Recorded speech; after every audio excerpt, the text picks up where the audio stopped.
I'm Shawn Vestal. I'm a columnist with the Spokesman-Review and an author. I've worked at the Spokesman-Review for 20 years now, and I first came here as an editor, and part of that job was overseeing, at that time, a team of reporters that covered a variety of social services. About a decade ago, I became a columnist, and in that role I've written about homelessness a lot and covered it a lot as an issue. I've written opinions about it and done reporting about it as well. And so the issue has been on my radar screen the whole time I've been in Spokane, and it has seemed to have grown in seriousness over that time. And sort of we've hit these moments periodically over those years, as I'm sure you know, where we see either a surge in folks on the streets or some other thing happens that gets people's attention, and then it becomes a political issue, and we go through this cycle where we argue over the same things over and over again and don't do much in response. I feel like if you were to ask me what our homeless response is, I would say I don't think we have a homeless response, and that's the problem. I don't think we have a unified system, that the kind of thing that you might develop to really go after a problem you were seriously concerned about addressing. We stay stuck in a debate over whether to do anything or whether services actually cause homelessness. You know, a lot of sort of bad ideas still drive our politics and keep us in lockstep. So I think there are individual things that have been really successful and done well. I think the permanent housing has put people into housing.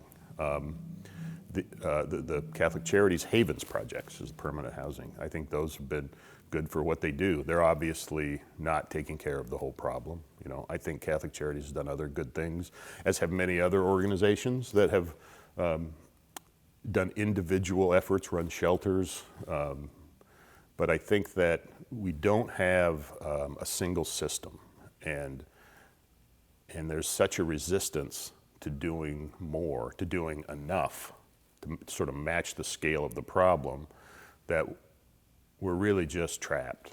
And for the current administration and the previous administration politically, it almost seems as if there's been a decision not to move forward because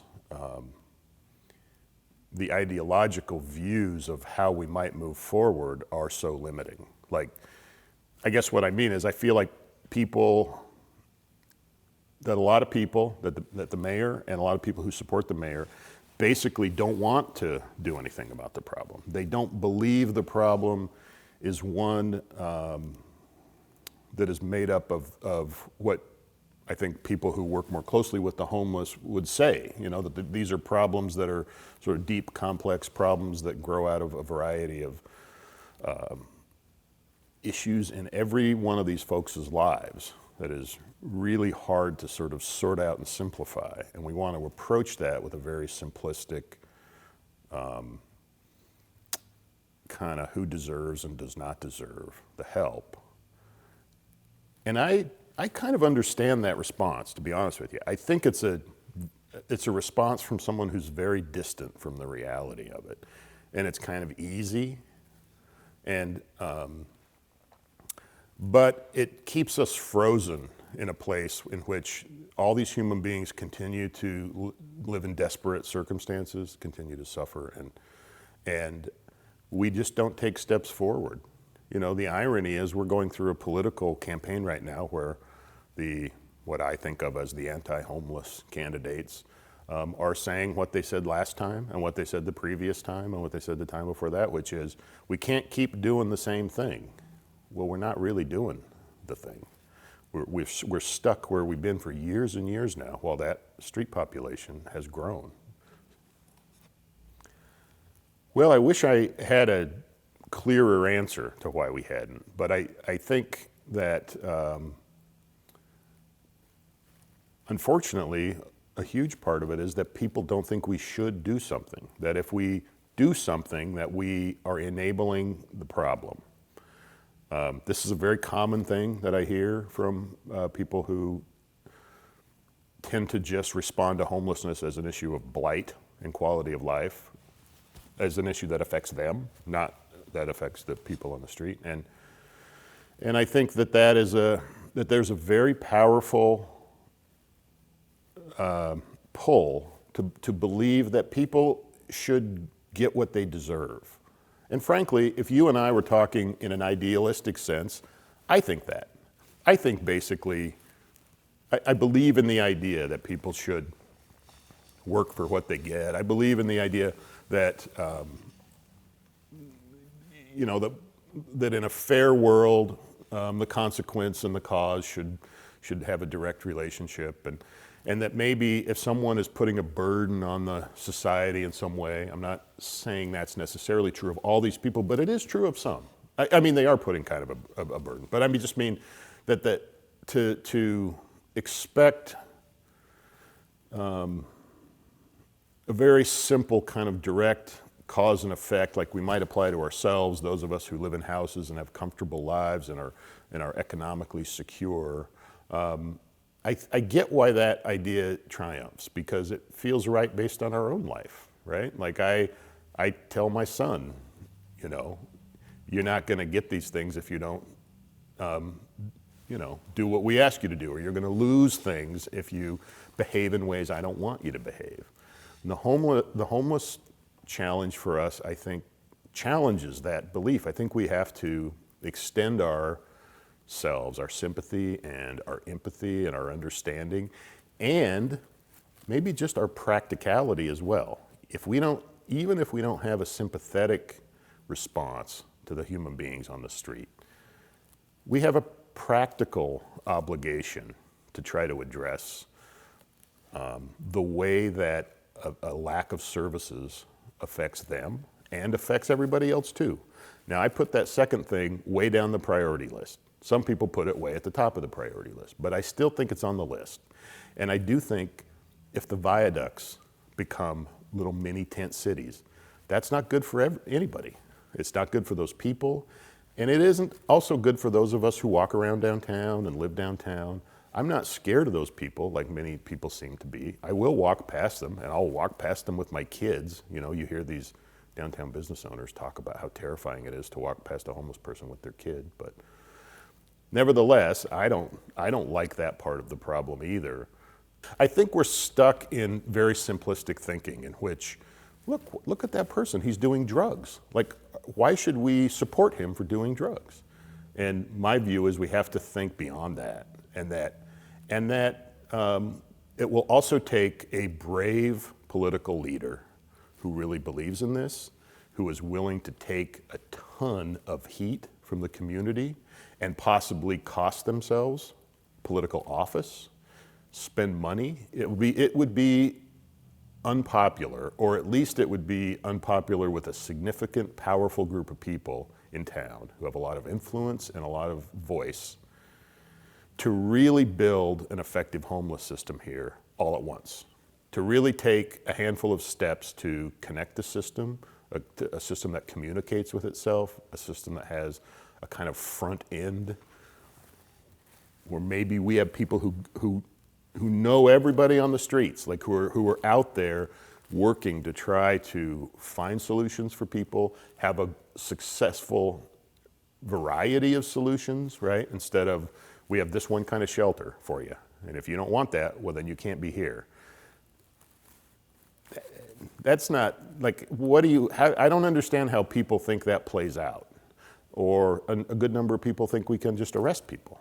I hear all the time, and I have for years, from particular property owners downtown that will say to me, if you peed in the alley in Coeur d'Alene, you'd be in jail right now. I got one guy in particular who's told me that a few times over the years. And I always say, no, you wouldn't, in my opinion. But how long do you think you would go to jail in Coeur d'Alene for the crime of misdemeanor public urination? And how would that go towards solving our problem where we have perhaps 5,000 single adult, mostly men, on the streets? There are more, or no, I'm sorry, that's probably about 3,500 single adult. Anyway, the estimate is more than 5,000 total homeless, as I understand it, and more than 3,500 single men on the street. And that's the population we see a lot. And that's the population that's grown a lot. And that's the population that is the most difficult to address with simple solutions. Sometimes it's the population that's, some of those folks are a little resistant to help. They're men with a variety of problems that maybe don't like to be talked down to, or whatever it is. There's all sorts of things going on there, and we offer these very narrow options to them, which are, number one, insufficient to the numbers, and number two, just not going to work for a lot of people who have, whether they're suffering from mental illness, addiction, the combination of the two, which I think is very common. And our answer is get off this street, go all the way across town to a place that is going to drug test you, or just go somewhere else. And then we find ourselves surprised that we haven't made progress. So I really, to stop wandering around, I think the most important thing to us actually having a community-wide system would be political leadership, courageous political leadership from someone probably in the mayor's office, the way our system is set up right now. We have recently had mayors who don't really want to do more. They don't want to spend the money. They might have, supporters who just don't believe in the idea. And so I think it would take someone to really get out there and be a champion and put themselves on the line and possibly cost themselves their political office to do it. That's a hard thing to find, I think. I think to do it right, we do need to spend more. I'm always happy to see when we get grant funding, money from the feds, because that eliminates the political obstacle for people at City Hall. If you're spending money that comes from the feds and you're David Condon or Nadine Woodward, it's a much more easy thing to get done than if you're asking them to support spending city money. So I'm always grateful to see that. There are always issues with those things sunsetting, right? But right now, we have been in a position of great opportunity. We've not really so far capitalized on that opportunity, but where with the pandemic, there's been a lot of money that's come into governments, local governments. We've used that money for all kind of things. The county has used some of it for PR, for tourism. We could devote a lot of that money to making, especially some of those first steps in establishing a system that are expensive and that maybe are not recurring. So if you open a shelter, you got to pay for running it every year, but there's some cost and effort to getting it up and getting it going. And I think these sources of funds can help us get over that first hurdle. But in the long run, we still have to spend money on those services if we're going to. And this is where I think some leadership could help, because we would also save money. And for whatever humanitarian reasons, in my opinion, we should help people. There are also practical reasons. Street homelessness is costly to the city. It's costly to the citizens. The fire department and the police department, a lot of their time is taken up I wouldn't say dealing with that problem, but interacting with that population in a way that is just dealing with the emergency of somebody about to die on the street, or of crime sometimes, which happens in that population. Of course it does. I think less than many people suggest, but it does happen. And those people are victims as well as perpetrators sometimes. All that's costly. Police and fire time in this city is a huge amount of money for us. And everything that goes over here is not going over there. So every time the police, there's 3 of them downtown dealing with an issue that is maybe not a violent crime, but has become a health and safety issue, I think is a euphemism that's often used for it, just a gathering of homeless people often. Those people aren't responding to burglaries or whatever else is going on in town. And so I don't know, I wish we had a good estimate of those other costs, but we definitely have them. Downtown property owners will tell you they'll tell you a lot about how much they have to spend on security because of homeless people. Now, I work downtown, my wife works downtown. I'm aware that there are real problems around that issue, but I also, I think a lot of it is just a desire not to see it. That security question is, it's not nothing, and I don't want to minimize it. Things happen, windows get broken, there's graffiti and trash. There's a lot of trash downtown right now.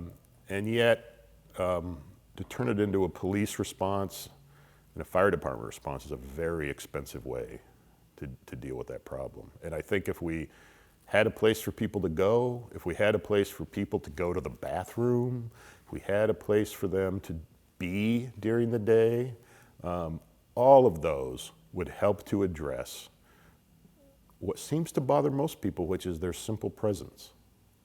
You know, a lot of downtown property owners seem to see the proper role of the police as to do what they ask them to do. I've engaged with some of them who have reached out to me to say, I mentioned earlier, if I peed on the wall in Coeur d'Alene, I'd be in jail. Or let me tell you what I saw on my doorstep today.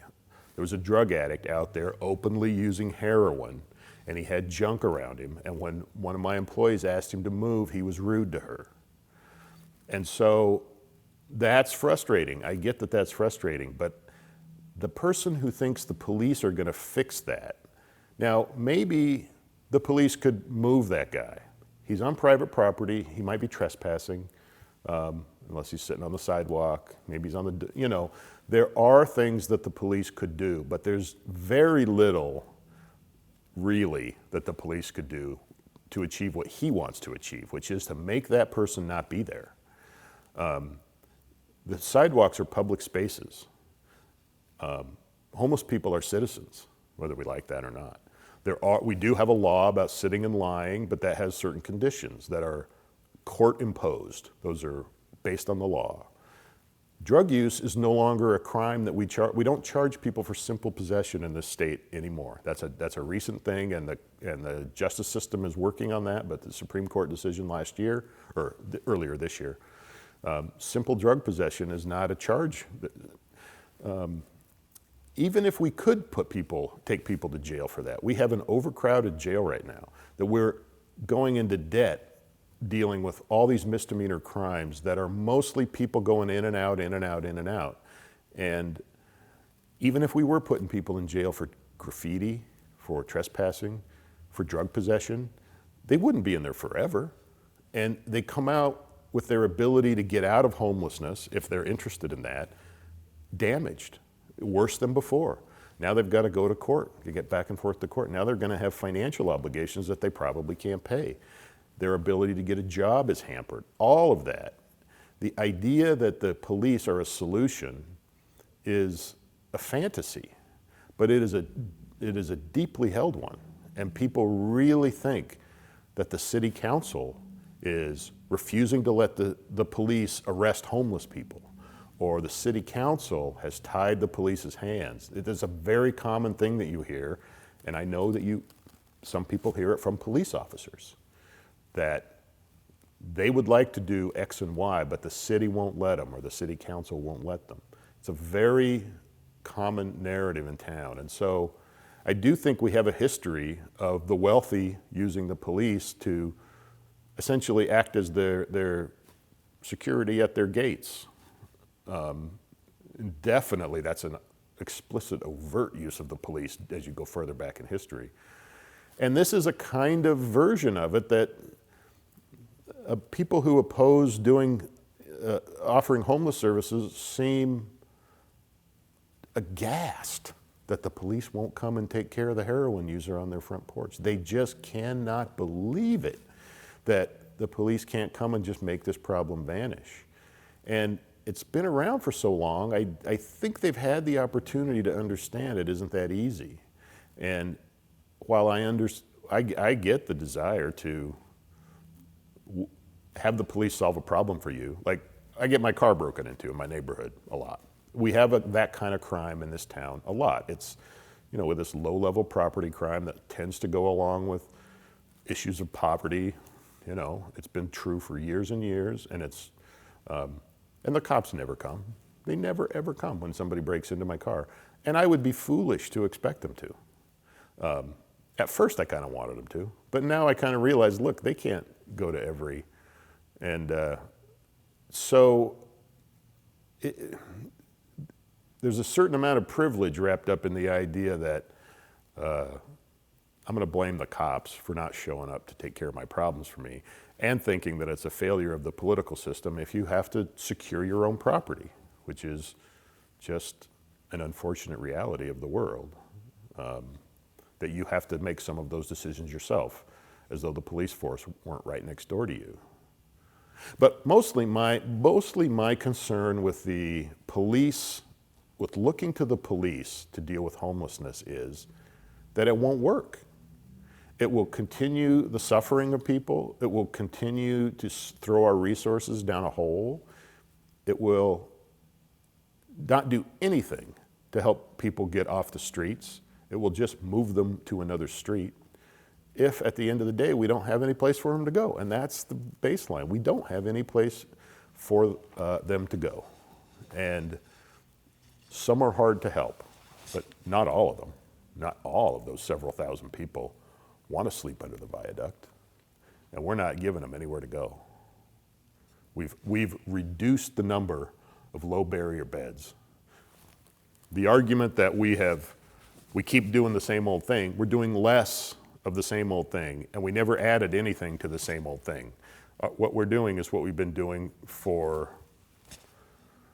I guess there's some small changes. I'd be overstating it to say we haven't done anything different in the last decade, but we've done very little, and they've been small things. They're not proportionate to the size of the problem. Well, I think that lending your voice to the political arena is one way. We are where we are because of what the people in office perceive to be what the public wants. And they're not incorrect that a significant part of the population is kind of the mindset that offer them that meal over on the corner or tell them to get out. Like, they think that we've done enough and that the thing to do is get tough. That's a very politically popular idea because it doesn't take very much thought. It doesn't take any understanding. And but if you just put that on the ballot, should we get tough or should we spend a lot of money to help people? I bet you get tough wins. So I think the people who have a deeper, better understanding, now I should say, I believe those people have been good at participating in the public process and letting their views be known. I'm not in any way chiding them or saying, but I do think that one thing to do is to support however you see your role as supporting those who want to achieve real solutions, and to join in whatever ways you see as appropriate in your own life with those who are trying to sort of work on the other side. That might be helping out at places.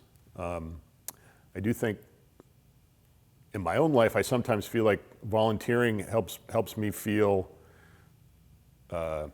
satisfied and finished in a way that maybe isn't in the long run the best. You know what I mean? Like, okay, I did that. I spooned up some food. And I still think that's important and good, don't get me wrong, but I think citizens would need to make it clear that that's what they want, and that enough of them who feel that way are letting people know, just as the guys who own businesses downtown are getting in their car and driving around every single morning and reporting, hey, I saw a homeless person over here, city. I saw somebody else over here. Some of our wealthiest citizens every morning are getting up and pounding City Hall with just granular level information about where they saw a homeless person, and then sitting back and getting bitter because the police don't rush right out and fix it, I guess. And I don't know if there's a similar kind of pressure out there on the other side. There might be, there are, from some there are, but I think that's important. I think people, when there are proposals out there, can kind of raise their voice at City Hall. There are opportunities to speak up. Obviously, people who are very, very committed could try to work on solutions themselves through churches, private organizations. Many of the best things that happen in the town, and there are many good things that happen in the town, right? That's what they are, right? They're I'm such an old man. It's not cup of cool water. Anyway, the meal at the church down here, and then there's another meal at the, there's the women of kids free lunch. There's all these individual programs. There are shelters, there are meals, there's food services. I don't know that we have enough, and we don't have enough sort of beds, obviously, but there are things that groups have done to add one piece to the mosaic, and that's something that people can do. I don't place a lot of my faith in a solution in a public uprising. I do believe, I don't know that I would say Churchill is the right, but I do believe that there has to be some leadership. Somebody has to take that and run with it in a difficult situation. You can get into the office of where the decisions are made with the support of, let's say there is a majority of people who say we need to spend $5 million, whatever it is, I don't know what it is, to create a system, to add more low barrier beds, to have kind of a triage point at the front end where we're forming relationships with people and helping them move out of that low barrier shelter, but keeping that low barrier shelter there for them, keeping them off the street to the degree that we can, and helping them move in the direction they need to go, and having a variety of directions, and having enough treatment for the problems that plague them, which we do not have close to enough treatment. People talk about, we need to order them into drug addiction. Another fantasy. There is not a bunch of drug addiction treatment out there for homeless people right now that they could pay for, that's even available in any form whatsoever. So there is the matter of public support, but somebody has to push over these not insignificant obstacles.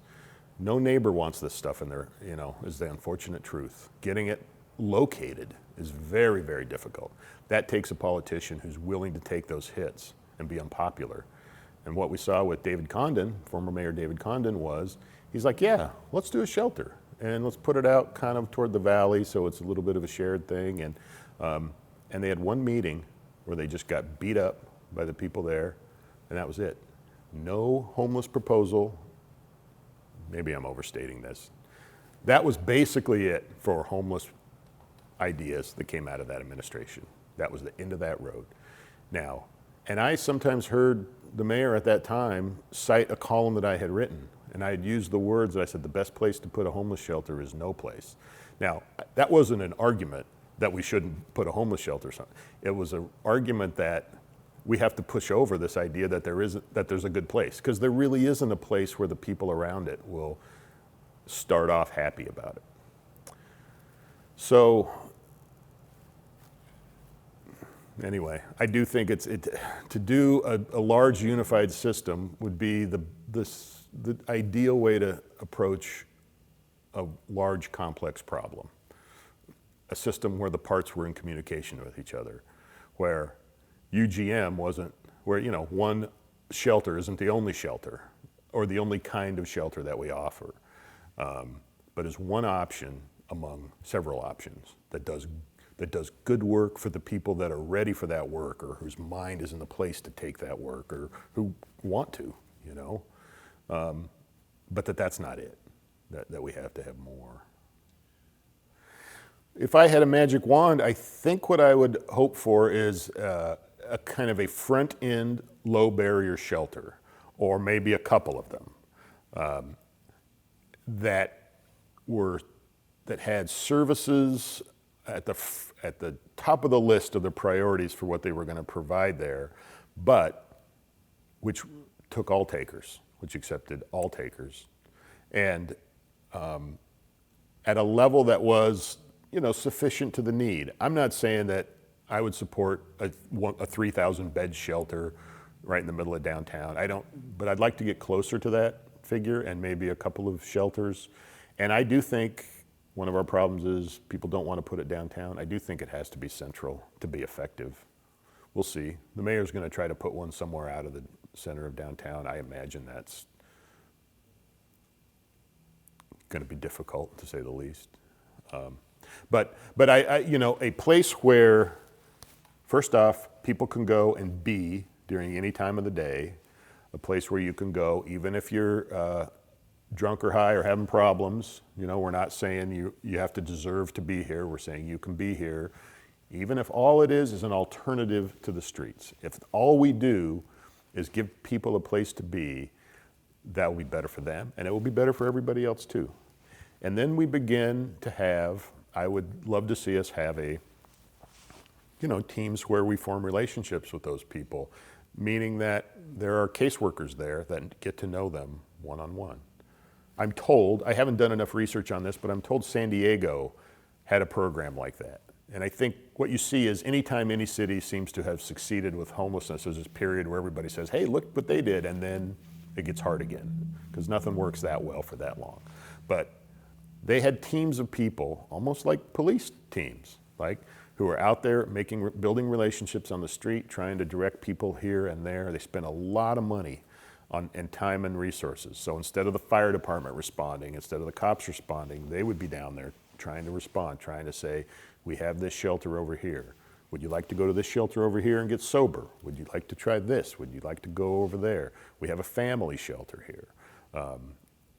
If you're in, to try and just expand the amount of outreach and connection we're doing and expand the number of beds.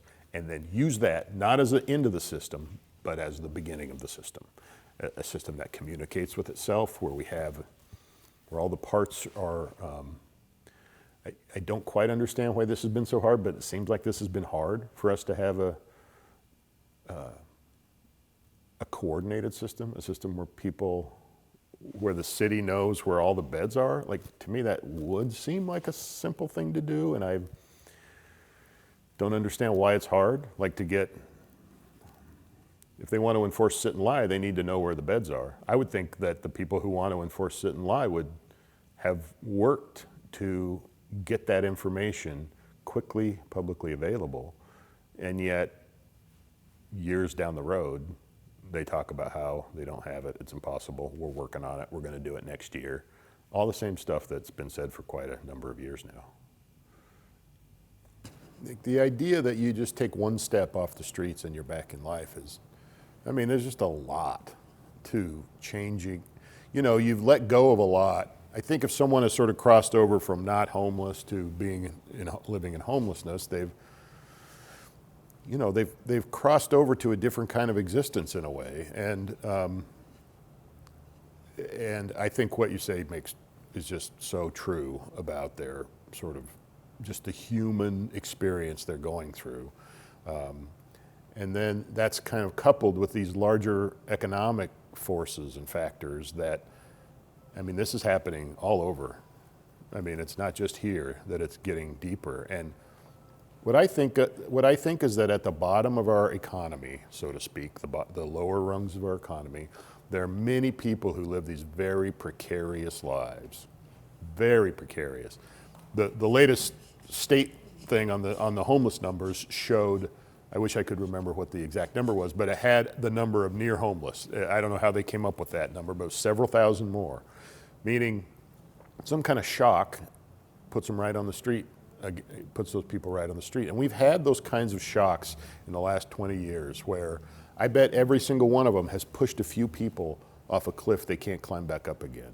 And this is a lot of people. Our homeless population it's a lot of people in one sense. In another sense, it's not a lot of people. In a population-wide sense, it's a small proportion of our population. And they are people who, I think, just a tsunami of different factors have hit in their lives. And then on top of that, we have an economic system that has in various ways added more burden to that. So our safety net programs over the last decades have become stricter, have required more kind of work requirements or things that push some people out. Maybe it's not everybody, and maybe it works well for some other people, and maybe there's a reason to have those things. And yet you lose people when you start raising the bar to getting basic help. Can people get help with food? Do they have to jump through a bunch of hoops to get that help? Pushes a few people out. Can people pay their heating bills? If there's too many people lined up for that help at the local agency, more need than there is support, pushes a few. All these things add up, and we've had these kind of major economic shocks. We had the financial crisis, which I think probably had downstream effects like that. We've had what's happened in the last few years, which is having downstream effects. And so I think that's I think there are parts of this that aren't really a Spokane specific problem. In fact, I don't think most of it is, other than the human beings live here in our community.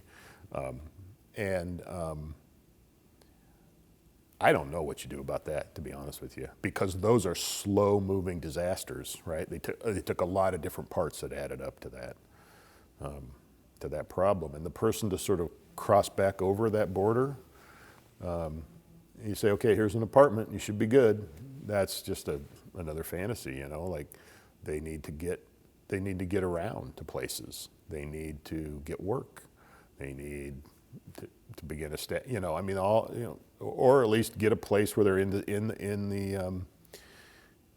a system that they haven't been in before, where they got to qualify for things, and that is a nightmare. It's a bureaucratic nightmare to do anything to get help in this world that we live in.